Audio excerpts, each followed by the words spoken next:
Good evening, I'm John Batchelor. This is the John Batchelor Show. American politics dominates the conversation around the planet.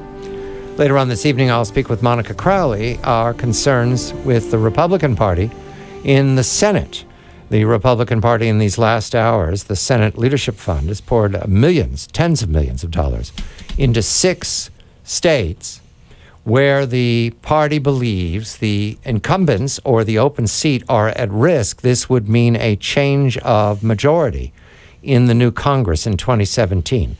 Lots of money being poured in. Also, Monica and I will discuss the vulnerabilities in a hypothetical Clinton administration about the incomplete FBI investigation of the homebrew server. Tonight we turn to the politics in China, which in comparison to the United States are crude and predictable, because Xi Jinping, the president of China, is engaging in what looks to be the early steps of concentrating power in his hands, perhaps without a successor. And sometimes that's impolitely called a dictatorship. Gordon Chang of the Daily Beast joins.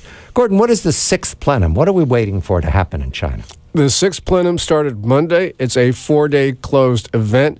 It stands for the 6th plenary session of the 18th Communist Party Congress. And, you have a Congress every 5 years these days. And in between, you have these plenary sessions. The 6th plenum started, as I mentioned, this week.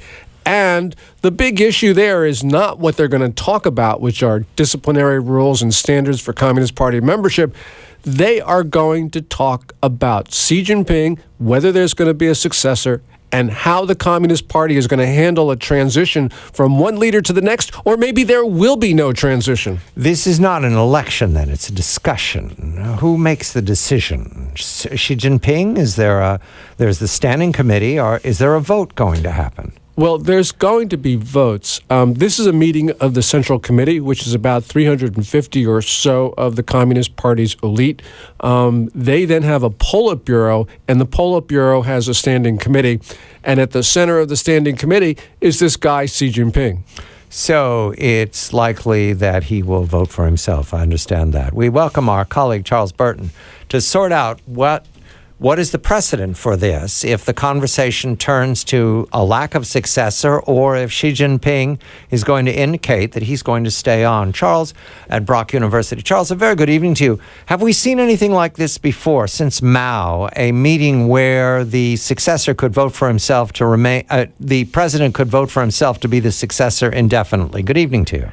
Good evening. Well, I mean, it does appear that the norms that had been established, which gave the impression that there would be stable transitions of communist leadership through the generations, are being thrown out by Mr. Xi, who, as we know, since he came into power, has been successively increasing the authority of his own office by transferring responsibilities of cabinet ministers to special agencies set up reporting directly to the president. He's purged a large number of people through a rectification campaign and through anti-corruption. It's estimated that something like 60% of the party belong to factions which are in the outs. And now we have this Congress where evidently the party will be tightening up on any kind of free debate. So there will be regulations that will ban the senior officials from, as they put it, wantonly making inappropriate comments on policies set out by the power center, a strengthening of inter-party norms, which should lead, I think, to more purges, and that demands that those who remain should be unquestioningly loyal to the new leader. So he's essentially turning himself into a kind of sultan of China, as opposed to the previous norms of more collective leadership and more ability for differing perspectives on China's future to prevail in a debate at the higher level. So it looks like China will now be a one-man strongman rule where the party really will be all about Mr. Xi. In other words, China is starting to look like North Korea. Let's put this into context. We had Mao Zedong, one-man rule. Politics was brutal, often fatal. And his successor, Deng Xiaoping, and his successors have tried to put in place norms and rules and conventions and guidelines in order to limit disagreements, in order to institutionalize the transition of power. Because the transition of power is where every political system is weakest, but especially systems like China. And now Xi Jinping is trying to reverse all of this institutionalization. And you had so many China watchers, John, who said, oh, China's becoming more modern. It's becoming like us. There's rules now. They follow them. You're no longer going to have Mao Zedong type chaos. And guess what? The system is going back to Mao Zedong. This is Kim Jong-un in China. This is just awful. The peaceful rise, Charles, is it in peril?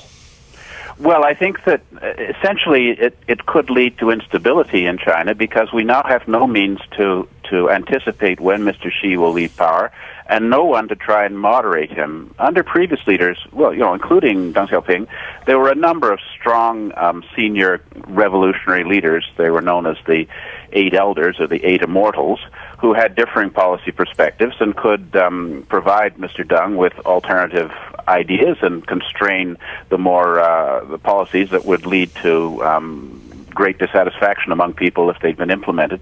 With Mr. Xi, we have no one who is in any way comparable to him in rank who is still in power. Bo Xilai, as we know, is in prison, for example. And there doesn't seem to be any successor of the next generation who has been designated. And so I think what one can anticipate is if it's established that Mr. Xi's rule will continue for as long as he is healthy enough and as long as he can maintain his power, that people who are dissatisfied will now contend for that in an unstable way. Whereas in the past, the process being more regularized, people would anticipate that there would be an orderly transition and would be focused on the 5-year and 10-year term. Gordon, ordinarily, if we didn't have Xi's maneuvers, there'd be a successor named. That successor, theoretically, exists. There are men, I'm presuming it's all male considerations, there are males who were eligible to be the successor of Xi Jinping. They've been preparing for decades, right? These are well-trained cadres. The Communist Party has 89 million members, and out of those 89 million, there are a few that are capable of leading And what China. I mean to say is that there is a group around Xi in his cult that we're expecting to be named. They're now going to be disappointed. Does that give them power? Does that make them, if we were talking banana republics, they'd be the anxious colonels. That's who they'd be. And Charles is absolutely right, because this does destabilize the political system, because not only do you have the normal push and tug of a transfer of power, now you've got people complaining about the rules themselves. Right. And so this is roiling the political system at a time when it doesn't need this. And as certainly if Xi Jinping is successful, and it's not sure that he will be, but if Xi Jinping is successful, he is going to establish this. Nobody can criticize him. And we know from history, not just China, we know from history that when you have a leader who can never be challenged, things go off the rails. They do. It's a power grab, Charles. So what is the driver for this? Why is he going this route? What's the pressure on him? Well, I think it really is a question of trying to restore the Leninist norms of the party and to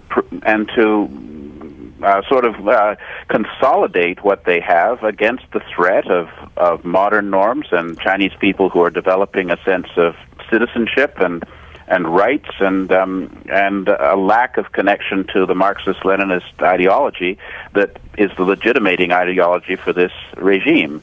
Really among the sixth generation of leaders who would be the successors to Xi, born in the 1960s, their commitment to Marxism and Leninism is not all that strong. Xi Jinping is someone who has an older, more conventional Marxist perspective in the Chinese sense on politics, and he is trying to hold the center as long as he can.